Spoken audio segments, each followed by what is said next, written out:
I never thought I would be telling this story, but sometimes life takes such unexpected turns that you need to piece everything together just to make sense of it. My name is Claire. I'm 36 years old, and in the past year, my entire world has crumbled. Everything I once believed in, everything I thought was solid, has now become scattered fragments that I struggle to piece back together, trying to understand where it all went so terribly wrong.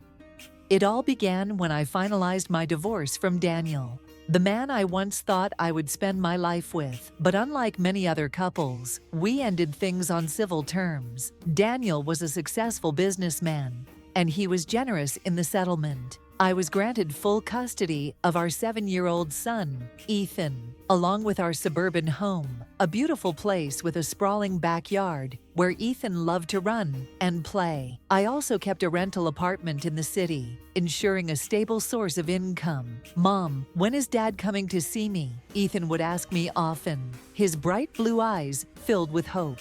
Daniel never neglected his responsibilities. Every weekend, at exactly 9 a.m., he would pull up in his luxury car to pick up our son, never once late. "This weekend, sweetheart, he promised to take you to the park," I would reply, always making sure to smile, relieved that at least one part of our family still remained intact. I thought that, despite all the changes, I still had control over my life. But I was wrong, and I only realized it when it was too late. Looking back now, I can see the warning signs, the small, almost imperceptible cracks forming in the foundation of my life. They were always there, but I chose to ignore them, thinking that as long as I kept moving forward, everything would remain intact. One of those cracks was my relationship with Sophie, my younger half-sister.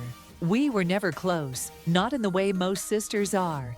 Different fathers, different upbringings, different lives. My father continued to support me financially throughout college, while Sophie and her father struggled to make ends meet. This difference, though never openly discussed, created a silent wall between us. "Why don't you and Aunt Sophie ever spend time together like other sisters?" Ethan asked me one evening during dinner, absent-mindedly pushing his peas around his plate. I hesitated. How do you explain years of quiet resentment to a child? "Sometimes siblings are just different, sweetheart, and that's okay," I said, offering him a reassuring smile. "But she never comes to my birthday parties," he pointed out, finally taking a reluctant bite of his vegetables. I sighed. She's busy with her own life. That was true, but it wasn't the full story. Sophie had always seemed to resent me, the way my father had supported me, the stability I had, even my marriage to Daniel. It showed in the little things, the subtle eye rolls, the backhanded compliments, the way she always had an excuse whenever I invited her to family gatherings. "Your sister is just jealous," my best friend Mia had once told me. "Some people can't handle seeing others succeed." I brushed it off. Family is family, I told myself. Someday, we'd bridge the gap. How naive I was. Everything changed when my grandmother passed away. She was a simple woman, living in a modest house on the outskirts of town. What I didn't expect was that she had left everything to me. The house, her savings, every last possession.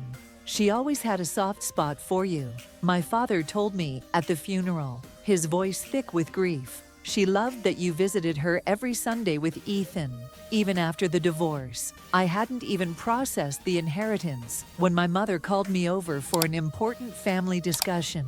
The moment I walked into my parents' house, I felt it. A tension so thick, it pressed against my chest. I should have known. This wasn't a discussion. It was an ambush. My mother pulled out a chair and patted the empty seat across from her. "Sit down, sweetheart. We need to talk." Reluctantly, I sat, my hands tightening around the coffee cup she had already prepared. My favorite mug, a feeble attempt to soften the tension in the room. My stepfather leaned forward, his voice calm but heavy with implication. "You have to admit, you own quite a bit of property now." He paused, glancing at my mother as if waiting for her approval. "The house from Daniel, the rental apartment, and now your grandmother's house." I didn't respond, simply taking a sip of coffee, letting the bitterness settle on my tongue, a prelude to what was coming next. Sophie is struggling, my mother continued, her tone laced with the practiced persuasion I had known all my life. You know she's been stuck in that tiny apartment for years. Her government salary barely covers her expenses. I set the cup down and looked them both in the eyes. So, you want me to give her grandma's house? My mother gave a small nod, reaching out to take my hand. Claire, you already have so much. Giving her this house wouldn't be a loss for you. But for Sophie, it would change everything. I clenched my fingers, pulling my hand away. Have you talked to Sophie about this? Silence filled the room. They didn't need to answer. I already knew. I stared at my mother and stepfather, waiting for an explanation. But instead, they simply exchanged glances, as if trying to find the right words to convince me. Did you know Sophie just broke up with her boyfriend? My mother said, her voice lowering, attempting to evoke sympathy. She's going through a really hard time, Claire. She needs a fresh start. I clenched my fists under the table. Since when did taking care of Sophie become my responsibility? What they didn't know, or rather didn't care to ask, was that Ethan was getting weaker. The bruises that appeared too easily, the constant fatigue, the way he no longer ran around the backyard like he used to. The doctors said it was just a weak immune system, but deep down, I felt it was something much worse. But I didn't say any of that. How could I explain that I was terrified of losing my son when all they cared about was making sure Sophie had a house? I let out a slow breath, feeling drained. Fine, let her have the house. My mother's face lit up as she squeezed my hand. Claire, you're such a wonderful sister.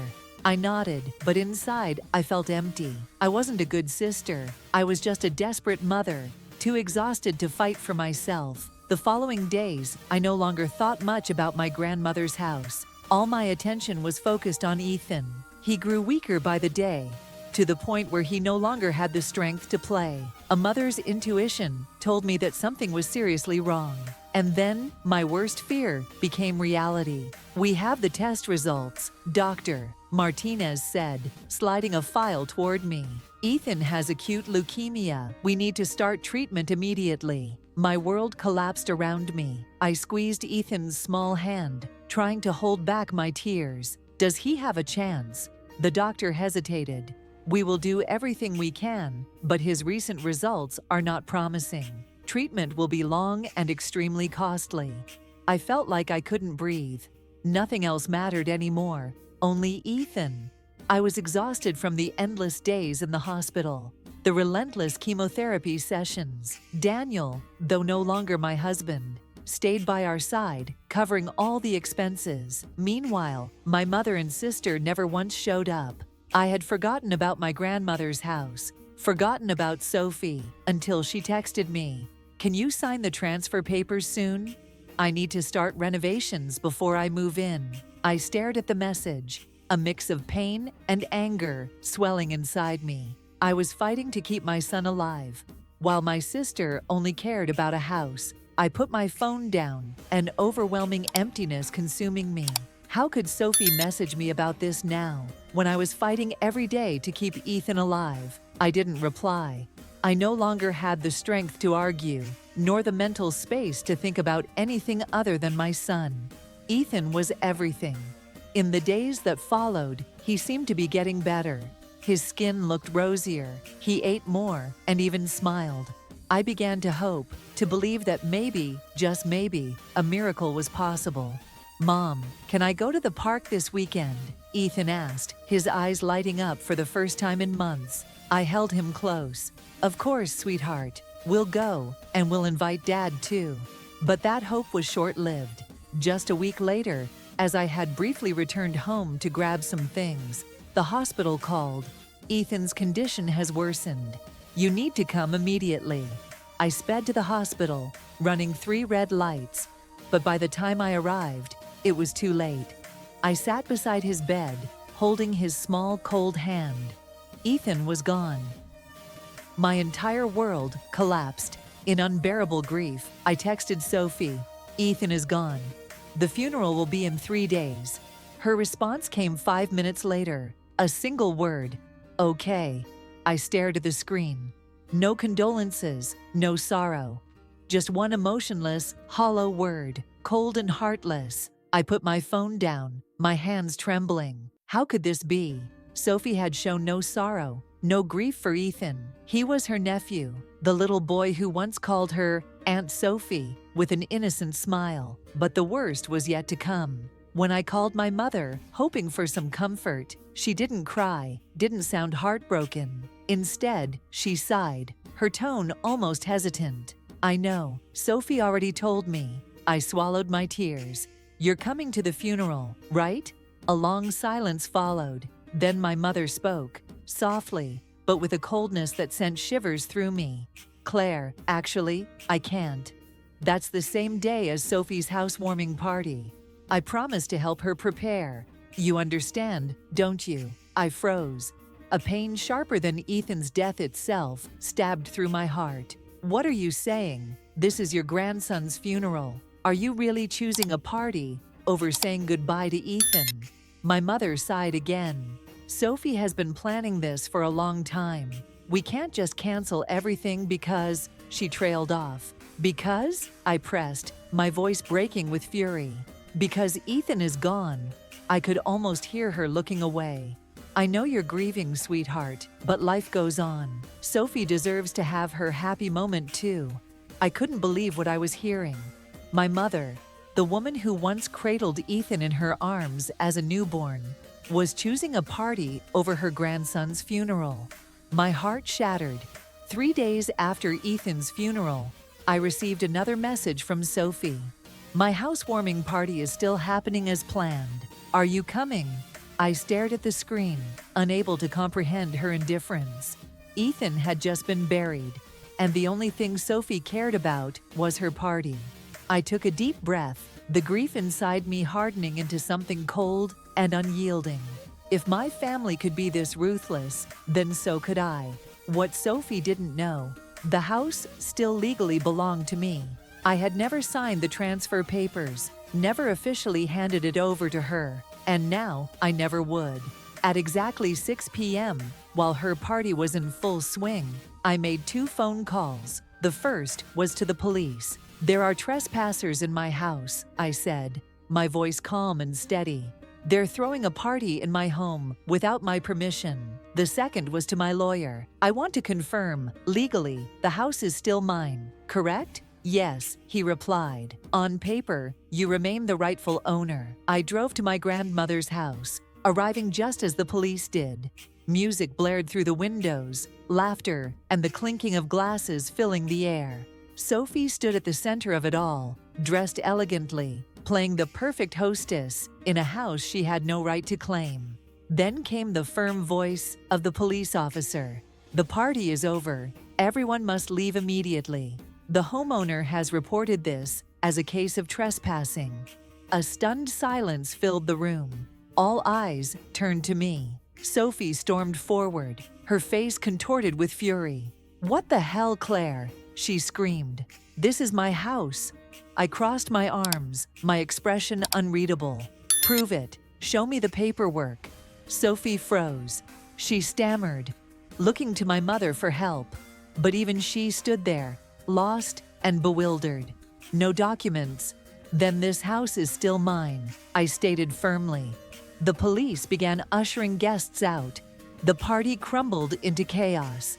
People whispered, exchanging confused glances. And then, as her world fell apart, Sophie snapped. "You're a selfish bitch," she shrieked, throwing a glass to the floor. "You've always had everything. Dad's love, money, everyone's pity. I hate you. I'm glad your brat is dead." A deathly silence filled the room. I stared at Sophie, a cold rage settling over me. She was no longer my sister. I stepped forward, my voice cutting through the tension like a blade. "Get out of my house, now." As the police escorted her outside, I turned to my mother. "You too, don't ever contact me again." She opened her mouth to protest, but I raised a hand to stop her. "You chose Sophie. Now live with that choice."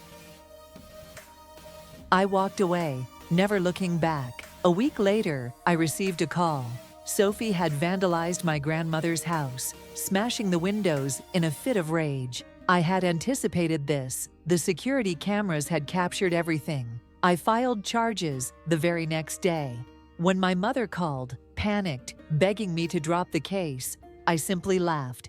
"Did you beg Sophie to stop when she insulted my son?" I asked, my voice sharp with sarcasm. "Now you suddenly care about consequences." Sophie was arrested, lost her job, and was fined heavily. Social media exploded with the story of the woman who threw a housewarming party on the day of her nephew's funeral.